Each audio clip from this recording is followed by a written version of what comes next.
والقلوب عنده مفضية والسر عنده عبادة. الحلال ما أحل والحرام ما حرم.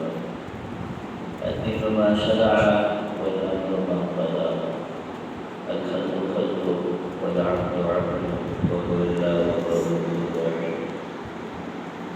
الحمد لله جل وعلا، وصلى الله تعالى وسلم على النبي المصطفى ورسوله المجتبى وأمينه على وحي السماء وعلى آله النجبى وأصحابه الأتقياء ومن بهديهم اهتدى وبآثارهم اقتفى من المفسرين والمحدثين والفقهاء إلى يوم الجزاء. أما بعد، فقد قال الله جل جلاله: قل إن كنتم تحبون الله فاتبعوني يحببكم الله. وقال النبي صلى الله تعالى عليه وسلم: لا يؤمن أحدكم حتى يكون هواه تبعا لما جئت به، أو كما قال عليه الصلاة والسلام.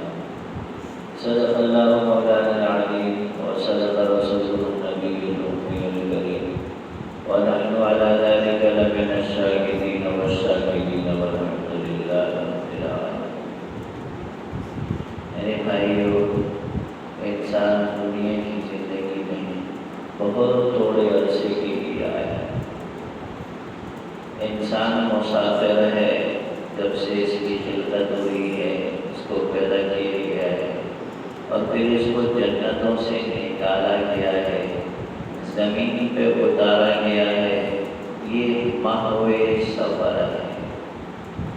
منزل در منزل انسان سفر میں ہے. خلقت ہوئی تو عالم ارواح میں، پھر وہاں سے ماں کے پیٹ میں اتارا گیا، پھر وہاں سے زمین پہ لایا گیا، پھر یہاں سے زیر زمین دفنایا گیا، پھر اس کو اللہ دوبارہ اٹھا کے کھڑا کرنے والا ہے.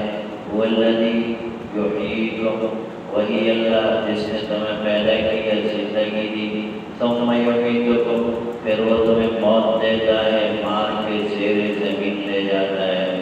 ثم یحییکم، پھر وہ تمہیں دوبارہ کھڑا کرے گا، زمین سے نکالے گا. اور پھر اللہ کہے گا: لقد جئتمونا فرادا کما خلقناکم اول مرہ. میرے بندو، تم زمین سے نکل کے ویسے ہی نم تھوڑوں، بغیر لباس کے، اکیلے دکیلے، کوئی سنگی ساتھی، کوئی جمع، کوئی پارٹی، کوئی برادری، کوئی بھی نہیں. تمہیں اکیلا ماں کے پیٹ سے پیدا کیا تھا بغیر لباس کے. اب اکیلا زمین کے پیٹ سے نکال کے اپنے سامنے کھڑا کروں گا. ثم الیہ ترجعون، پھر تم اللہ کے دربار میں پیش کیے جاؤ گے. پھر تمہیں اللہ کے سامنے کھڑا ہونا پڑے گا. پھر سوال جواب کے مرتبے سے، سوال جواب کی مجلس سے تمہیں گزرنا پڑے گا. عدالت میں تمہیں پیش ہونا پڑے گا. وہاں پہ عمل تلے گنے نہیں جائیں گے. وہاں عمل گنا نہیں جائے گا، وہاں تولا جائے گا، تولا جائے گا. تمہاری دنیا کے اندر نا جب الیکشن ہوتا ہے، ووٹوں کو گنا جاتا ہے. وہاں گنتی کا نظام نہیں ہے، وہاں وزن کا نظام ہے. ووضع المیزان، اللہ میزان کو قائم کرے گا. پورے صراط کو بچھائے گا. الا واردها كان على ربك حتما مقضيا. تیرے رب نے قسم کھائی ہے کہ تم میں سے ہر ایک کو، شاہ و گدا ہو، وزیر، امیر، فقیر یا مشیر ہو، گدا کر ہو یا دنیا کا بادشاہوں کا بادشاہ ہو، ہر ایک کو اللہ نے وہاں سے گزارنا ہے. انبیاء کا امام، امام الانبیاء، یا سب سے بڑا بادشاہ، سب سے بڑا دجال اور فرعون کیوں نہ ہو، وہاں سے اللہ ہر ایک کو گزارے گا. جو برگزیدہ ہیں، جو نیکوکار ہیں، جو اللہ کے محبوب ہیں، وہ بجلی کی